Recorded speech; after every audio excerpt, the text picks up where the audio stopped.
This is Eyewitness News.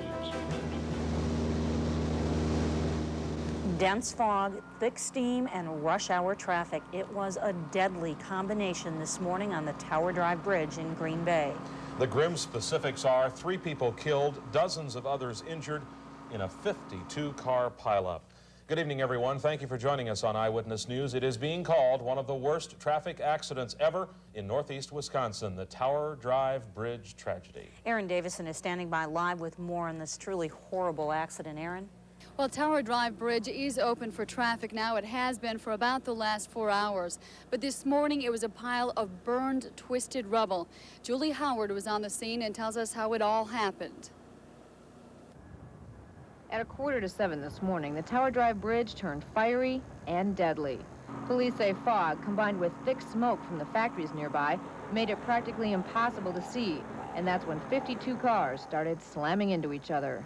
The scene originally was chaotic, to say the least, because the vehicles were in flames and people were running and tires and gas tanks were exploding. Police say it all started with a 3-car accident, but eventually cars were piled up 3 deep. Victims say they just couldn't see what was going on ahead of them. As I was driving over the bridge, it was very foggy, and I looked in the other lane, and all I seen was a semi-driver flashing his lights at me, and I knew something was wrong, and I hit the brakes, and by that time it was too late. We had help immediately, and when I heard the crashing stop, then I got out of my car and I hopped over the Meridian and looked around to see if I could help anyone. But oh, it was, I've never been so scared in my life, and it was a whiteout. You know, there was the fog, and Danny was driving. He had slowed way down, and then all of a sudden the smoke from the paper mills came in too, and it was like putting a sheet across the road. You couldn't see anything, and all of a sudden he yelled, "Look out." 3 people were killed, but police say it could have been much worse. An 8,500-gallon tanker was involved in the wreck. Fortunately, it was empty. The seriously injured were taken to local hospitals. Those slightly hurt were taken to the Bay Beach Pavilion, where police had set up a command post and temporary morgue. Julie Howard, Channel 5 Eyewitness News, Green Bay. Sadly, as Julie mentioned, not everyone was fortunate enough to walk away from this accident. Medical reporter Susan Finko tells us what happened when emergency medical crews assessed the injured. A temporary morgue was set up at Bay Beach to handle those who were killed in the accident. Meanwhile, emergency rescue workers quickly looked at the injured and put them in ambulances. 9 were taken to St. Mary's Hospital, 16 to St. Vincent, and 7 arrived there on their own. Most injuries weren't serious.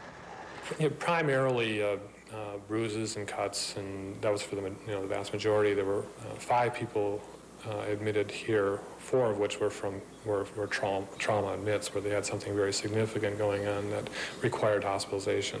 5 people remain at St. Vincent tonight. 2 are hospitalized at St. Mary's. Not all injuries suffered in this kind of accident are physical. There may be lingering psychological problems as well. There's a tremendous amount of stress that's involved in something like this. After images, if you will, for the people that were either involved in the accidents and those that were caring for them at the time. And a lot of that gets put on, the psychological back burner. And it's a few days later, 2 weeks later, crops up, and many times there really needs to be dealt with communication-wise. Part of the stress for emergency workers comes from having to deal with so many injured people so fast. We have a disaster plan, Susan, that we put into motion as soon as we know something like this is going to happen. We alert our emergency room staff. We look for extra doctors. They might not necessarily have to come in, but we at least let them know that there's a possibility. Fortunately, today's accident occurred during a shift change, so neither hospital had to call in additional staff to handle the injured. Susan Finko, Eyewitness News, Green Bay.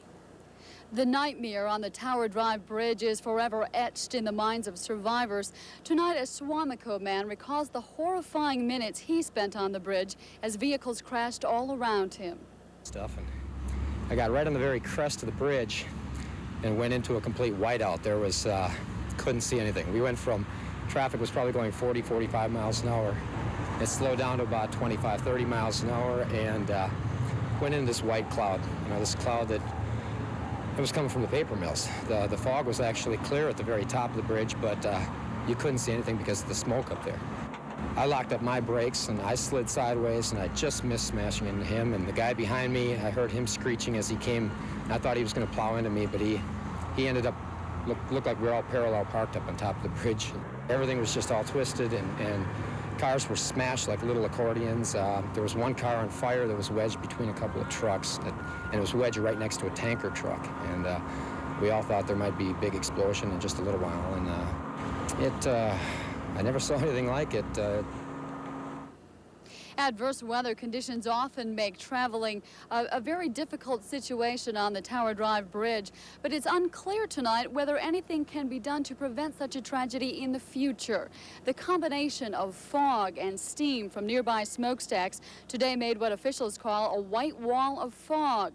The DOT is now looking at new ways to warn motorists. In terms of safety, the gradient or the incline going up the bridge is steeper than any other bridge in this area, so in adverse conditions that can be somewhat of a factor, and it's also a high bridge, so when you have conditions like we have right now with ice and warm air coming in from the south, you have situation or conditions just right for fog, but other than that, it's no more safe or unsafe than any other bridge.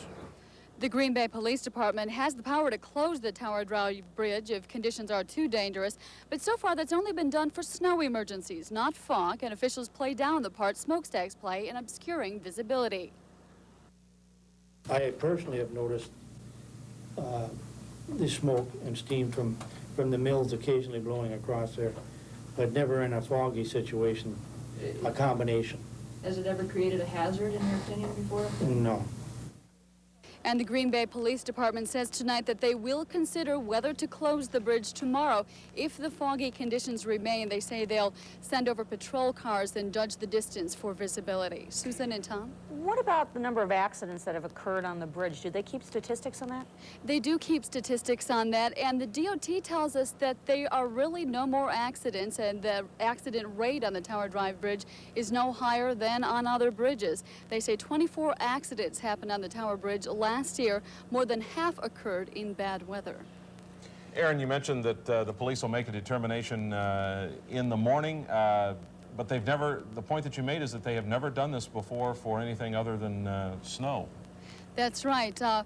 Apparently foggy conditions are ones that they expect motorists to slow down for, and they called what happened today more or less a freak accident. The combination of steam and fog was such that it caused this pileup. They don't expect it to happen again, and they don't really think that it requires closing the bridge again. But again, they are investigating, as are the DOT, and the DOT has mentioned that they may put warning signs up there. Okay. Thanks, Erin, very much. Thank you. And Eyewitness News will continue in just a few moments. Stay with us.